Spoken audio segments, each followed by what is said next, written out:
Hello दोस्तों। आज की हमारी कहानी है नींद। मनोज का रति से क्या था रिश्ता।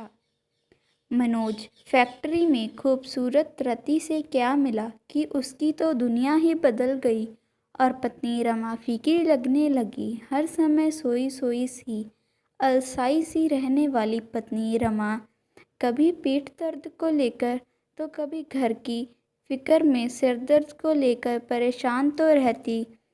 उसने 2-3 बार पुकारा, रमा रमा, पर कोई जवाब नहीं। अब यह भी कोई समय है सोने का। वह मन ही मन बड़बड़ाया और किचन की तरफ चला गया। वहाँ देखा कि रमा ने गर्मा गर्म नाश्ता तैयार रखकर था। सांभर और इडली बनकर तैयार थी। कमाल है, कब बनाया नाश्ता, यह सोचने लगा।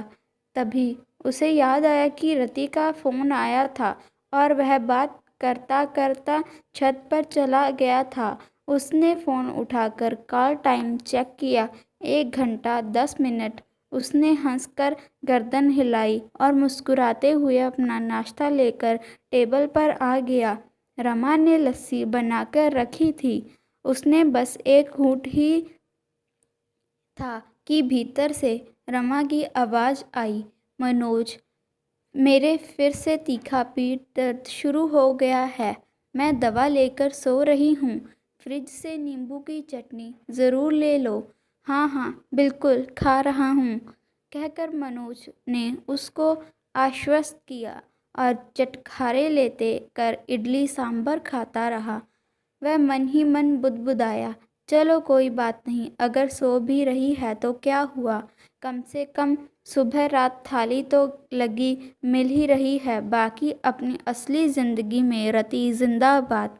अपने आप से ये कहकर मनोज नींबू की चटनी का मज़ा लेने लगा। समय देखा, दोपहर के 11:15 बज रहे थे। अब उसे तुरंत फैक्ट्री के लिए निकलना था।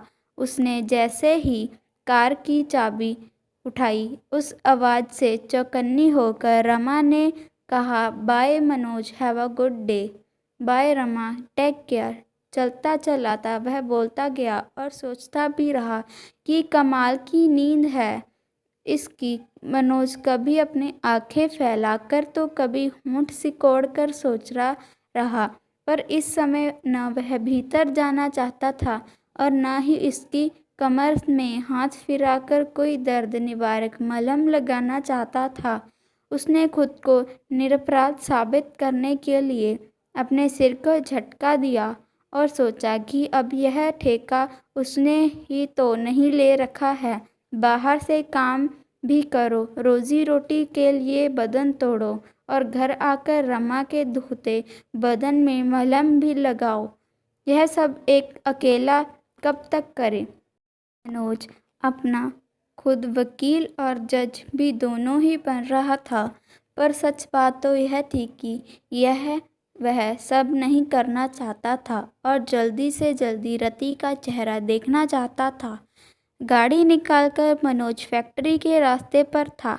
मोबाइल पर नज़र डाली तो उसमें रति का संदेश आ रहा था। वह हंसने लगा, कम से कम यह रति तो है उसकी ज़िंदगी में।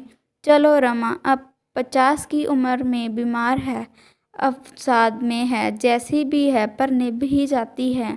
जीवन चल ही रहा है।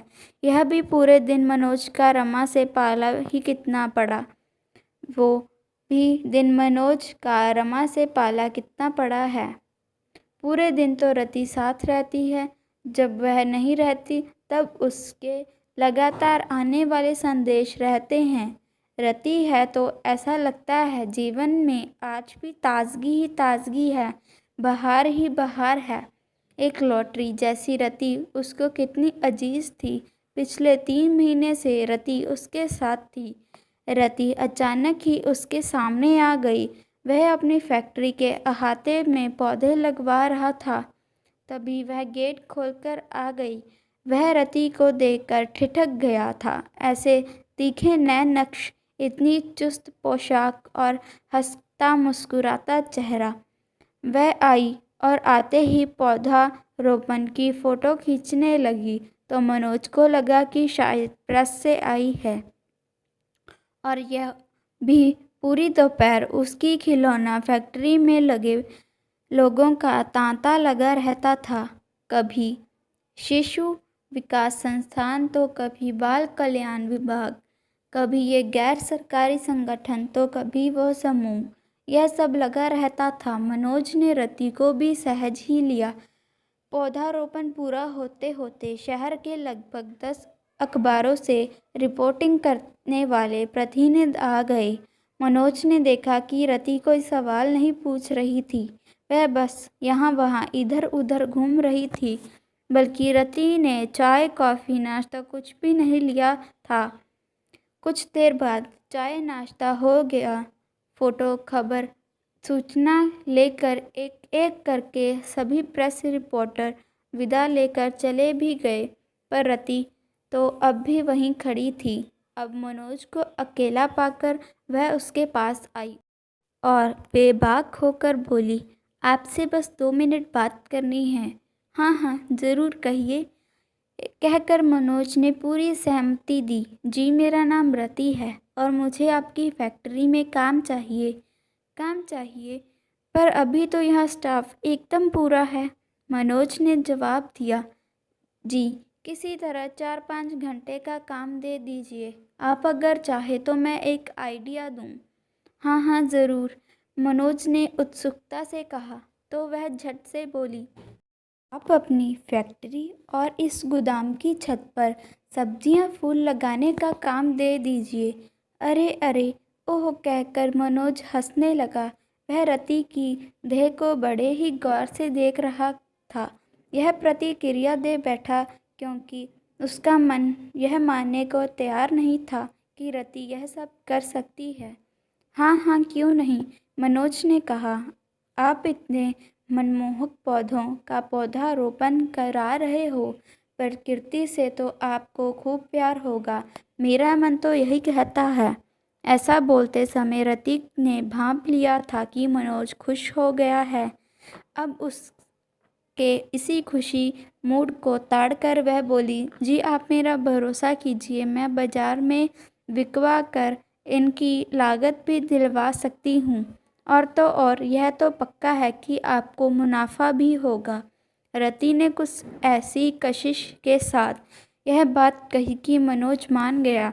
मनोज को इतना भी पैसे का लालच नहीं था, पर रति का आत्मविश्वास और उसकी मनमोहक अदा ने मनोज को उसी समय उसका मुरीद बना दिया था। उसने अगले दिन रति को फिर बुलाया और कुछ नियम शर्तों के साथ काम दे दिया। 3 सहायक उसके साथ लगा दिए गए। बस वह दिन और आज का दिन रति कभी बैंगन, कभी लाल टमाटर, हरी मिर्च, पालक, धनिया वगैरह लाकर दिखाती रहती। मनोज भी खुश था कि ज़रा सी लागत में खूब अच्छी सब्जी और फूल खिल रहे थे। पिछले दिनों रति के इसी कारनामे के कारण मनोज को पर्यावरण मित्र पुरस्कार से भी नवाजा जा चुका था। पूरे शहर में आज बस उसकी ही फैक्ट्री थी जो हरियाली से लबालब थी। आइए दिन कोई ना कोई फोटोग्राफी की वर्कशॉप भी वहीं छत पर होने लगी थी। बात उसने रति की पीठ पर इत्र को बोतल उड़ेलते हुए एक दिन उससे कह ही दी। उस पल उसने अनावृत बदन को उसके सीने में छिपाते हुए रति ने आंखें बंद करके कहा था, बस ये मान लो कि ज़िंदगी को जुआ समझकर खेल रही हूँ। यह जो मन है ना मनोज, इसने अपने खंडित होना नहीं चाहते। खंडित सपने की नींव पर नया सपना अंकुरित हो जाता है। मैं करूँ भी तो क्या, तुम तो तुम्हारे दामन में निश्चित हूँ। आने वाले पल में कब क्या होगा मैं खुद भी नहीं जानती। उस दिन रति ने उसके सामने अपने देह के साथ जीवन के भी राज खोल दिए। सूखे कुएं की मुंडीर पर अपने मटके लिए वो 7 साल किसी अभिशाप को ढो रही थी। पहले तो पति बाहर कहीं नहीं जाते थे और रति को ताला लगाकर बंद कर जाते थे। फिर उसने उनको उनके तरीके से जीतना शुरू किया। वह उनके इस 2 कौड़ी के दर्शन को बराबर सराहने लगी। उनको उकसाने लगी कि आपको सारी दुनिया में अपनी बातें फैलानी चाहिए।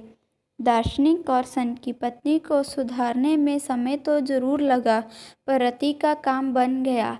इसलिए अब वही हो रहा है जो रति चाहती है। पति बाहर ही रहते हैं और रति को आज़ादी वापस मिल गई है। कितनी प्यारी है यह आज़ादी, जितनी सांसें हैं अपने तरीके से जीने की आज़ादी। रति को एक हमदर्द चाहिए था, एक अपना जो रोते समय उसकी गर्दन को कंधा दे सके। दिन बीतते रहे, हौले हौले वह जान गया था कि रति को नौकरी नहीं, बस मनोज चाहिए था। एक पागल और ज़िद्दी पत्नी।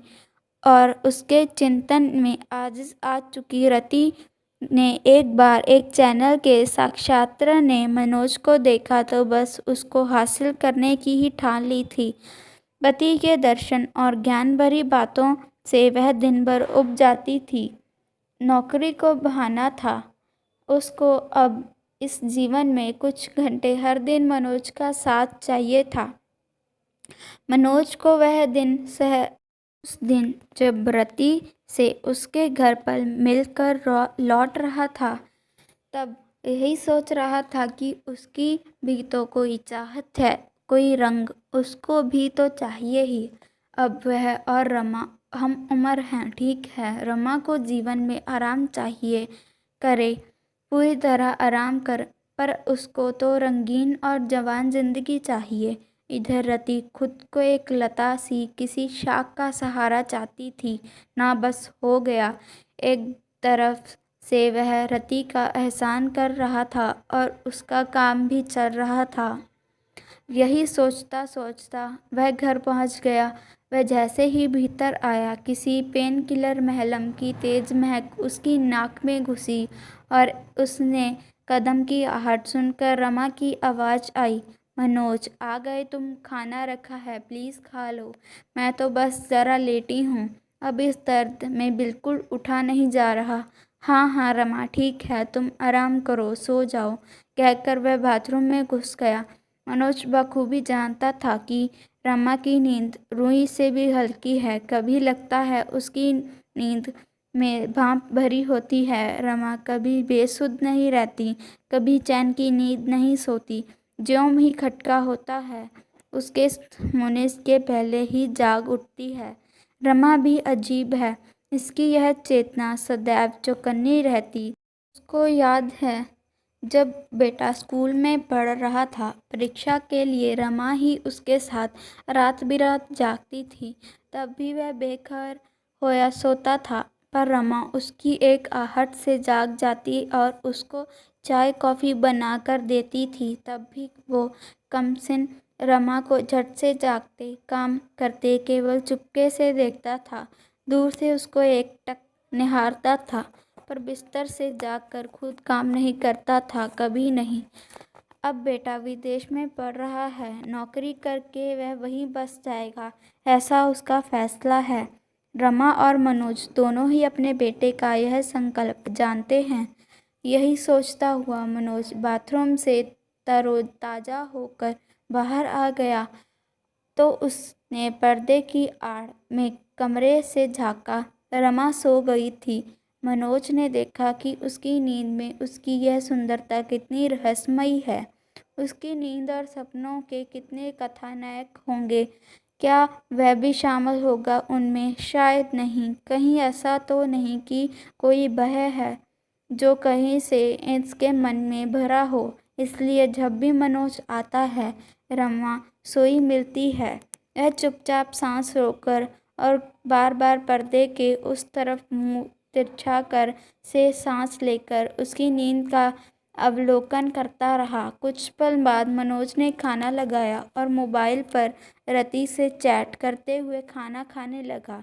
मनोज डार्लिंग, 10 लाख रुपए चाहिए। अचानक ही रति का संदेश आया। मनोज के लिए यह रकम बड़ी तो थी, पर बहुत मुश्किल भी नहीं थी। मगर वह सकपका गया। वह रति से इतना अतशक हो गया कि सवाल तक नहीं कर पा रहा था कि क्यों चाहिए, किस लिए। वह कुछ मिनट खामोश रहा। दोबारा संदेश आया। अब ना जाने क्या हुआ कि मनोज ने रति का नंबर ब्लॉक कर दिया। आज वह बौखला रहा था। हद है, वह समझ गया कि आखिर कौन सा खेल खेला जा रहा था उसके साथ। अब उसने तुरंत अपने एक सोशल मीडिया विशेषज्ञ मित्र को रति की तस्वीर भेजकर कुछ सवाल पूछे। प्रमाण सहित उत्तर भी आ गए। वह अपनी नादानी पर शर्म से पानी पानी हो रहा था। एक बाजारू महिला के झांसे में उफ, उसने अपना सिर पीट लिया। यानी वो उस दिन जिस घर पर ले गई थी वह ना रति का था ना उसके पति का था। सच तो यह है कि इसका कोई पति नहीं है। यही उसने आनन फानन में खाना खत्म किया और फोन की एक तरफ रखकर रमा के पास आकर लेट गया था। अब वह रति से कोई संबंध नहीं रखना चाहता था। मनोज, खाना खा लिया? रमा हेलो से फुसफुसाकर पूछ रही थी। हाँ कहकर मनोज अभी अभी लेटा ही था। अचानक करवट से लेकर वह बिस्तर पर बैठ गया। अब उसने आसपास हाथ फिराया तो मलहम मिल गई। मलहम ने लेकर रमा की पीठ पर मलने लगा और बहुत देर तक मलता रहा। रमा को मीठी नींद आ रही थी। वह हिम्मत नहीं कर पा रहा था कि उसके कानों तक अपना अंधर पहुंचा सकता तो दिलासा देता कि तुम निश्चित हो, सोती रहो, मैं कोई नहीं हानि पहुंचाऊंगा। मैं कैसे तुम्हारे भरोसे के योग्य बनूं कि तुम अपनी नींद मुझे सौंप दो? मुझे इतना हक कैसे मिले? मैं कैसे तुम्हारे बसाए घर पर ऐसे चलूं कि कोई दाग न लगे? तुमको मेरी सांसों के कोलाहल के कोई संशय न हो। तुम निडर होकर जीती रहो जैसे सब जीते हैं। इस विश्वास के साथ रहो कि यह घर संपूर्ण रूप से तुम्हारा है। तुम यहाँ सुरक्षित हो। वह आज सोच रहा था कि एक रमा है जो उससे कुछ भी नहीं मांगती, बस बिना शर्त प्यार करती है। अगर वह उसका निश्वास जीतने में भी जो विफल रहा, उसने फिर दुनिया भी जीत ली तो क्या जीता? यह सोचता सोचता वह भी गहरी नींद में सो गया। अगले दिन रति फैक्ट्री नहीं आई। अब उसके बाद फिर कभी नहीं आई।